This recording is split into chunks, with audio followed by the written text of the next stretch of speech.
guys, I thought I'd show you a little bit more of my backyard. This is the Oldman River Coulee, or canyon, and this is literally like a 5-minute walk out of my back door to come out here. I've got a lot of places actually close to home here within walking distance or very short drive distance that are like this, that are kind of natural places. Still lots of animals out here, and lots of the native vegetation. I have access to forests, I have access to rivers, I have access to ponds, lakes, and such. As I was mentioning to Freddie in my private introduction to him, I'm really interested in developing training routines in places like this, using the natural landscape and the things that are out here. I mean, you got heavy rocks, you got logs, you got rivers, you get here in Alberta we get all kinds of different weather conditions to train in. We get rain, we get snow, we get 40 below, we get 100 degrees Fahrenheit. The whole, we just get everything here. So, I'm interested in this kind of training, being outside, minimal kind of equipment. Today I wore a pair of boots and a pair of heavy ankle weights just to walk out here. I think I'll walk down to the river and then back up. Just going up and down these canyons in itself is pretty good exercise, and when you're wearing boots and ankle weights, your legs get a pretty good workout. That's one reason to wear them. The other reason to wear them is because we've got rattlesnakes out here, and prickly pear cactus, and these kind of things. So you gotta have the some proper protection around your lower legs. I don't fear the rattlesnakes myself. I actually get along with them pretty good, as you probably see sometime in my videos that I make. But anyway, today's kind of exploratory. Most of my workouts are at a little park right next to my house, in my backyard, in my basement, and at the dojo of Sensei Takakinjo. So, but I like to develop more workouts that are out in places like this. One thing I don't want to do though is I don't want to have any of my practice kind of pull me out of the context of the place. Like, for instance, I see guys coming through here with their, they'll have a mountain bike, so they'll be jogging, this kind of thing. They're totally oblivious to the world around them. They don't notice the animals. They don't pay attention to anything. They miss all the plants. I'm really into learning from the plants and animals. I study their behavior and teach at Red Crow College on the Blood Indian Reserve. I teach plant and animal behavior year-round, and I also teach traditional foods. One of the ways that I think is natural and human for engaging with places like this, rather than just looking at them as good places to take the dog or to ride your bike or whatever. One of the ways that I like to engage with places like this is to get into the flow of a natural diet. And I don't eat any junk food. I eat no candy. I eat no fast food, like zero. I don't allow it in my diet. I don't eat from any big restaurant chains. I only eat from local restaurants. And if I eat from restaurants, and then when I buy groceries, a lot of times, I try to buy the stuff that's in season and it's growing very close or raised very close. I don't like, as much as I can, I don't want to participate in the global trade of food. And as much as I can, I want to get my diet based on what's out here, the natural abundance. And so every day something that I eat comes from out here, something that I've harvested, something that I've dug, hunted, snared, fished. It's not my complete diet, but there's some part of it every day that is. And when I get rainy days, I catch water, so I can drink natural, unfiltered water. Whenever I get a shot to go up to the mountains, which are, you know, I've got the Rocky Mountains about an hour's drive away, so, you know, I get up there now and then. When I get up there, I fill bottles full of glacier water, and, you know, you couldn't get any more pure of a water. So this is the kind of thing I'm into, and today is just exploratory. I'm looking for opportunities out here, more opportunities to train martial arts while I'm out here without pulling myself too far out of the context of paying attention to the plants and animals and gathering food and this kind of a thing. So I figured I'd bring my video recorder and you guys could join me for a quick foray. I've only got a couple of hours to work with today, unfortunately.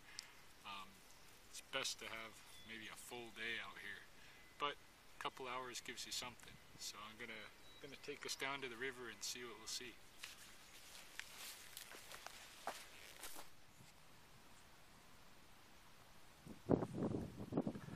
Thought I'd show you this plant. This is a plant that up here we call moss, and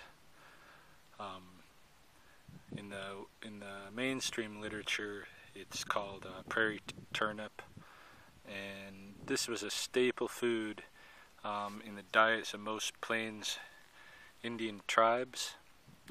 It grows a fat root that's more like a potato to me than a turnip. A nice starchy root. I didn't bring my I use a crowbar to dig these out with. I didn't bring my crowbar today, or I'd dig this one to show you, but I'll be normally I don't harvest these quite yet till they've seeded out. That way we keep getting more plants, but I thought I'd stop and show you that as one of the plant foods that's out here, inconspicuously, but very important. Here's another good food out here.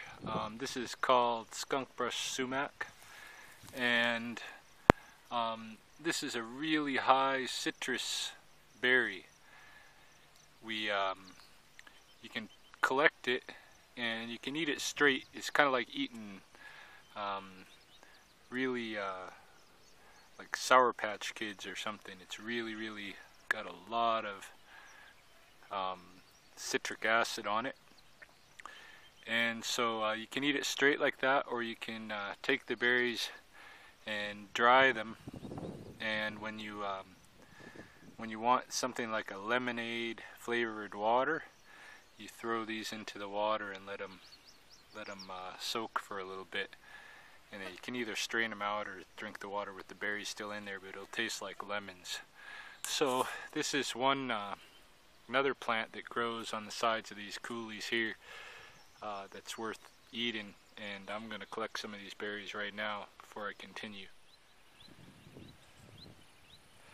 This next plant here with the purple flowers we call manikapi in Blackfoot, meaning the bachelor, and in English it's called wild bergamot, and this is pretty much the strongest mint you're ever going to come across. This is pure menthol. If you've got you know, a cold or something like that, that you need to clear the airways, clear the sinuses, there's nothing better than a tea made out of this.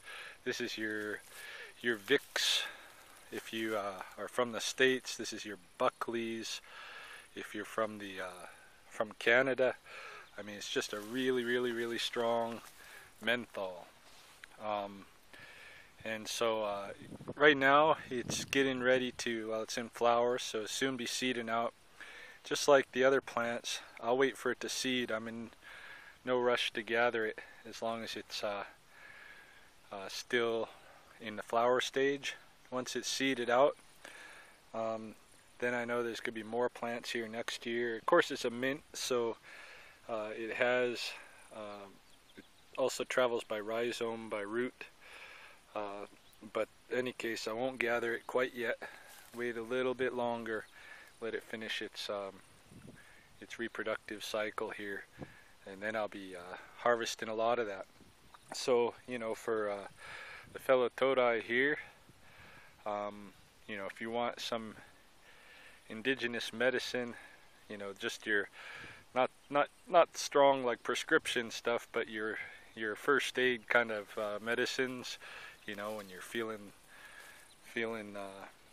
you got a cold or a flu or something, you need to help those symptoms. You know, this is one of the things that I'll use, and you know, I get enough, I'll share some too, anybody that's interested in that.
So yeah, that was just a little bit of practice swimming against the river current.